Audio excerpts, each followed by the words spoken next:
అది సరదాగా మొదలైంది.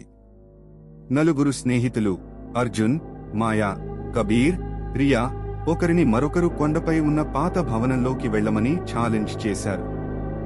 నలుగురు స్నేహితులు ఒకరోజు రాత్రి పాత భవనం దగ్గరికి వెళ్లారు. కాని పాత భవనంలోని ఆఖరి అంతస్తులో ఉన్న చివరి గది శాపగ్రస్తం అని, అందులోకి వెళ్లినవారు తిరిగి రాలేదు అని స్థానికులు చెబుతారు. ఫ్లాష్ లైట్లు వేసుకొని లోపలికి వెడతారు. మూసిన తలుపుల వెనుక నుండి శబ్దాలు వినిపించాయి. మాయకి అద్దంలో చిన్నారి చేతుల ముద్రలు కనిపిస్తున్నాయి. అది లోపల నుంచి ఎవరో పెట్టినట్టు. ఒక్కసారిగా భయం వేస్తుంది. మాయకి అలానే భయంగా లాస్ట్ ఫ్లోర్ కి వెడతారు. 313 లాస్ట్ రూమ్ డోర్ నోబ్ చాలా చల్లగా ఉంది. తలుపుపై బలహీనమైన రేఖలు గీయబడినట్లు కనపడుతున్నాయి. ఎవరో బయటికి రావాలంటూ ప్రయత్నం చేసినట్లుగా కనిపిస్తున్నాయి. భయపడుతూ నెమ్మదిగా తలుపు తెరిచారు.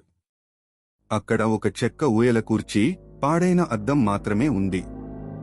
అయినా అక్కడ ఏదో విచిత్రమైన అస్తిత్వం. కొంత భయంగా అనిపిస్తుంది. అకస్మాత్తుగా తలుపు మూసుకునిపోయింది. అద్దం నుండి దెయ్యం ఆకారం కనిపించింది. ఫ్లాష్ లైట్లు అకస్మాత్తుగా ఆఫ్ అయ్యాయి. అద్దం నీటిలా అలలా ప్రవాహంగా వస్తుంది. నలుగురూ భయంతో వెనక్కి వెళ్లారు. ఆ పరుగుగానే అద్దం అలలు ఆపేసింది. లైట్లు నిలిచిపోయాయి. వాళ్లు ఊపిరి తీసుకున్నారు. నెమ్మదిగా అద్దం చీలిపోయింది, ఏదో వస్తోందంటూ.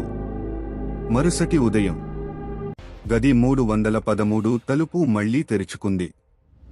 అందులో ఎవ్వరూ లేరు. కాని ఒకే ఒకటి ఉంది. ఆ పాడైన అద్దం ఇప్పుడు మెల్లగా సాధారణంగా కనిపిస్తోంది. ఇంకొకరి కోసం ఎదురు చూస్తున్నట్లు ఉంది. కొనసాగుతుంది.